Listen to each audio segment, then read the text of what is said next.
What's up, guys? It's Troy here. Hope you're doing fantastic. I want to hop on this live for a little bit and just share with you the power of going beyond your comfort zones. And then stick around because I'm going to give you some practical steps on how you can actually do that so you don't just feel lost. Like, okay, sounds cool, but how do I actually do that? So make sure you stick around to the end. And if you guys can do me a favor, is hit that like button. That just spreads the message, helps it get out a little bit more. And I hope this content is content that's, it is designed to help people like me, help people like you, to expand ourselves, to grow, to get beyond our comfort zones so we can experience life more fully and express ourselves into the world. So let's dive into it a little bit. So first of all, like there's this boundary that we all experience, right? Where we feel like maybe we want to do something. We want to stretch outside of ourselves a little bit. Maybe it's to meet somebody, to put ourselves into a situation, that's a little uncomfortable. Start a new business, go to the martial arts gym. I'm just relating to things that kind of speak my language, right? Go to the gym, start the gym membership. And there's always that moment of hesitation, right? And we typically can start to feel that energy within our body first. So if we allow ourselves to feel that energy, right, we're going to notice what comes up, what emotions are coming up. I had an experience like this today, okay? And I'll go ahead and just share it with you. So I like to do these little challenges that like essentially stretch my boundaries, stretch my comfort zone. And so what I did today is I went to the grocery store. I was with a friend and I said, all right, we're going to go into the grocery store. I picked up like a kombucha and a water or whatever. And I was like, I'm going to walk up to a bag of chips and I'm going to propose to it. And so we walked down the chip aisle. And my friend was like, dude, what are you doing? Like, what do you mean propose to a bag of chips? I'm like, dude, watch. It's going to be awkward. But the thing about being cool is you have to first realize like that you don't want to be cool. Like, I don't want to be cool. When you let that go, then you can actually be cooler, right? Because you're just you. You're allowing yourself to be like authentic and natural.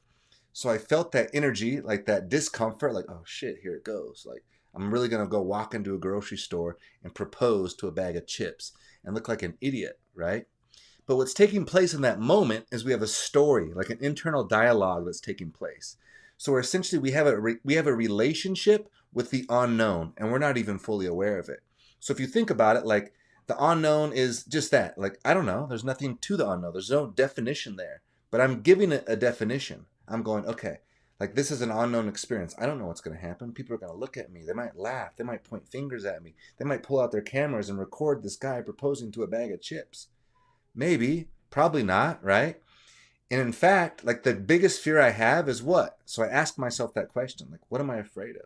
I'm afraid of looking silly. I'm afraid of people laughing at me.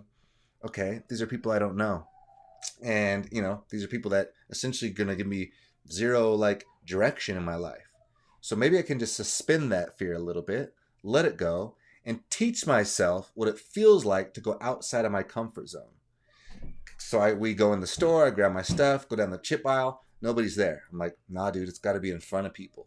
So we go over and there's like another little bag of chips somewhere else. And there's a couple people right there. And so I walk up to it and I'm like, there you are. And I grab the bag of chips and I propose to it. I'm like, you're the love of my life. I can't imagine living without you. And you could see like people just kind of look over, whatever. I could feel that energy. I could feel the stiffness in my body a little bit. And then I just kind of talked, laughed, set it down, and then looked at my friend. And then we had a nice chuckle together. And guess what? Like nothing changed. I walked out of the store, no big deal. And also on the way out, as we're standing in line checking out, I was like, dude, I feel like I got to do one more. Let me do one more of these. And so we're standing there in line. There's other people in line. And I just dropped down and did a push-up. Just a random ass push-up, right? And I even heard like the dude who was checking out kind of laugh and the cashier laughed. They're probably like, what the fuck just happened? And then standing up, and you know that moment where you feel like all the eyes are on you? That's the fear of being seen. Very common for many of us. I've experienced a lot of that, still have some of that, right? Making progress in these ways. But it's seen that like by being seen, you're actually okay. You're actually safe. So part of allowing ourselves to go beyond our comfort zone is realizing that the thing that we're actually the most afraid of oftentimes isn't going to be that bad anyways, right? Like they often say like public speaking is a common fear of people, okay? So what's the story you tell yourself that's going to take place? Like people are going to look at me, they're going to laugh, like whatever it is, right? Or if I go up to that girl and I feel rejected, that's another big one, right? Being rejected by the opposite sex or whoever you're interested in, right? Going up and then feeling that sense of rejection. Because you probably have a story or an internal dialogue that says like, if that experience takes place, it means that I'm not good enough. That, all these like negative thoughts I have about myself are actually reaffirmed. But in fact, if you change the frame and you look at it for what it is, and we realize like maybe that person already has a boyfriend or a girlfriend, right? Maybe they're married, or maybe they're just in a rush and they really can't connect with you right then. Okay, like is that possible? Or maybe they're just like not on that vibe. They're not feeling it. They're not into like looking for a relationship right now. That could very well be the probability. And in fact, that has nothing to do with you. But we often receive these messages going back to our childhood, because our parents are like God, like essentially, right? Like we look at them like, man, like, without them, you're not going to survive, right? So if there's a situation where they get upset with us, like, hey, that was bad, don't do this, we often receive it as, oh, I have to adapt and change myself to mirror their like personality, their happiness, so that I'm okay, that I'm accepted into this group, that I'll be able to survive, right? It's weird, but it's like a very primal dynamic that takes place. But I believe that oftentimes that message doesn't change. So we go out into the world. This is a tribe as well, like the community around you, right? The world you live in. And we have that same sensation. But guess what? You're not a kid anymore, right? Like newsflash, we've grown up. You're going to be all right. You're going to be able to survive. And part of this is learning how to step into your own power. And then what happens is on the other side of these experiences, and I'm sure you've had them, right? Those moments where like, man, I want to do this thing, whatever it is, and you actually did it. A little bit of sliver of what it is, right? Even if it's a small thing, in your mind it's small, but it's really not. It's big. It doesn't matter. There's no proportion. It's all relative, right? And you did the thing. You went outside your comfort zone. What happened? How did you feel afterwards? What new opportunities worked for you, opened up for you, right? Like I am and a couple other guys we have this men's retreat that we've put out, we've created. And it's going to be this beautiful experience. It'll be fun. We're going to connect as men. And I know right now that there's a lot of men who feel called to it, but there's fears that are coming up. It's fears of being seen. Fears of like, what if I cry in front of other men? Or maybe I don't feel manly enough in myself to go out there with these other like perception of who's going to be there, right? These other men, macho men that are going to be there. Or I don't feel like this. All those things are parts of us that don't want to go beyond our comfort zones. But I promise you, it's a container that's safe, designed to allow us to express, to feel, to play, to laugh, to have fun. And by you showing up for yourself, having a little bit of courage, you'll go beyond yourself. And when you come back home, you enter a new reality. Like quite literally, you have a new reality. You've shown yourself that you can step beyond your comfort zone, that you can go outside of yourself. You pick up tools and insights. You connect with other men. There's a whole new energy, a whole new vibration that you come back home with, right? These opportunities are around us all the time. And so what I'm trying to do is continue to show up for myself and show myself like it's okay to do this. That's why like a cold plunge is so good, right? Like every time I cold plunge, I always have that moment where I'm like, oh, fuck, man. Like here I go. I got to dive into that cold plunge. Like really? Like this sucks. Every time. And then I'm like, all right, like let's go in. And I have that moment where you're like, oh, here I go. Oh, yeah, right? You dive in and you get shocked by the water. And then what we want to do is you want to fight it. You want to be like, oh, but the key is to relax, to release, to let go. I'm okay. I'm still here. I'm still alive. And so we often think, especially as men, like we want to control things. We want to squeeze things. We want to know the outcome. We want to know the return on our investment, right? But in fact, I would say that as we move through life, the things that are going to allow us to ascend, allow us to grow in life, allow us to express and to expand, are actually learning to release, learning to let go, learning to just go, you know what? Fuck, I don't know, dude. Like, I'm going to go to this retreat and I don't know what's going to happen. I'm just going to show up, dude. I'm going to let whatever happens. And I'm okay with it. I'm okay with that reality. I'd rather do that than not do it, right? So it's no judgment when we don't. And that's real important. Like when we feel that contraction, we don't do these things. It's no judgment, but it's data. It's insights, right? It's insights about ourselves. We learn a little about who we are. And so the thing to do is to get to know those energies within your body. Like I call it, and I think even like in Eastern philosophies, they refer to this as like the subtle body. The subtle body is like the energetic body, the feeling body, and learning to slow down a little bit, get out of your head a bit, right? Like even right now, just slow down, get in your heart, feel your body a little bit. Feel those energies and they'll start to speak to you. Feel when you feel contraction, what you get tied around, you think about certain things. And you start to recognize how the mind is just like running its own game, its own race. It's always going. It always wants to know the outcomes. Well, if you do this, like what's going to happen? I want to know, blah, blah, blah. And if you do this, better look out, that might happen. And like, if you look back in your life, how much time and energy have you wasted just thinking about shit that didn't happen? Just random shit, right? That didn't happen. Too much. I promise you that. Too much.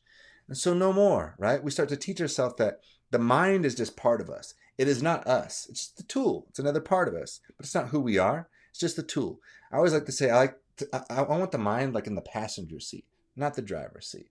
I want that subtle body, those feelings, right? I want to feel what feels right for me. You have over 100 billion nerve cells in your body. You're designed to feel. You're an entire energetic being. So we allow ourselves and we teach ourselves what it feels like to do something, rather than let our head like dictate for us. Your heart, when you open up your heart and you become centered in your heart, it's very precise. It's very yes or no, right? Like I remember about a year ago going to this event. It was out of town. I had to fly, I got kids, family, all this stuff. And I was like, man, I don't know. And then I just kind of felt it in my heart. And I was like, should I do this? And I felt it in my heart. I was like, yes. So I'm like, all right. But then like a couple days later, like things started coming, well, what about the money? What about this? And I knew that's like when I kind of learned like the separation between the heart and the mind. I was like, damn, dude, the mind just wants to like make all these different things to do what? To keep us the same, to keep me small, to keep me just like, if you just stay at home and you don't do that, you just have the same life you have.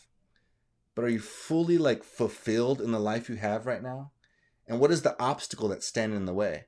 When I look at the obstacle, it's always me. 99.9% of the time, it is me. It's parts of me that I'm learning about, right?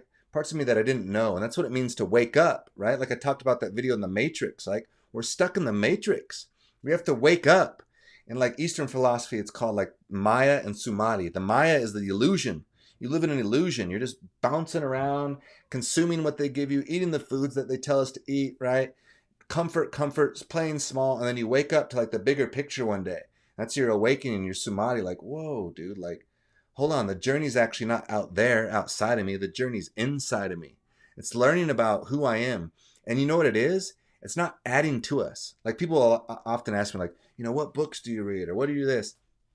I've read a lot of books, but more today, it's more about learning about me. It's more about like the own internal dialogue. There's so much information and so much stuff that I'm actually removing. And that's the whole point, is we're actually removing stuff, not adding to ourselves.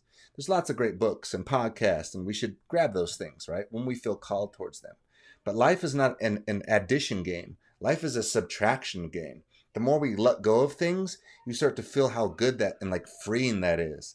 The more you let go of like ideas and ideologies and rigid beliefs, like really asking yourself, like, why do I believe something? Why do I do this thing that I'm doing?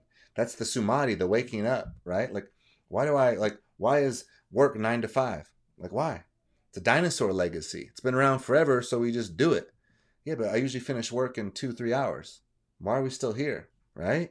Waking up to these and there's tons of these, thousands of these things that we just do unconsciously, right? And so by going inward, we learn about those unconscious parts of ourselves. We learn the resistance we have towards fear, and we learn the relationship we have with the unknown. And we unpack that, whole new reality opens up for us. So allow yourself to be in progress with this. Very important. Do not judge yourself with this, right? Do not compare yourself. We've talked a lot about the competitive versus cooperative frame. If you're looking at this and comparing yourself even to me or to somebody else, you can't learn, you can't expand like that. We have to be cooperative. We have to see that we're on this journey together. And then we open a new like level. It's like beating a video game, beating the boss, right? You get to go up a level and you go, oh, like I see these people as like equals, as part of me, as love, right? As love, like we're all in this together, dude. We're all on the same team. And then we can learn from each other. We can hold hands with each other. I know that sounds corny and cheesy, but like for real, it's like holding hands, like, yo, let's go together, right? Feels so much better than being competitive, comparing ourselves to other, and like, I got to do better. I got to do me. No fun. You don't go anywhere, right? So, yeah, man, I love you guys. I hope this stuff helps. These are just insights that have helped me like to go beyond essentially like the prison that I was in. And I didn't even know it. I was in like a prison, like a mental box. And we become addicted to like certain thoughts, these gummy, like sticky, low vibrational thoughts. And we like, we beat ourselves down. We question things about ourselves.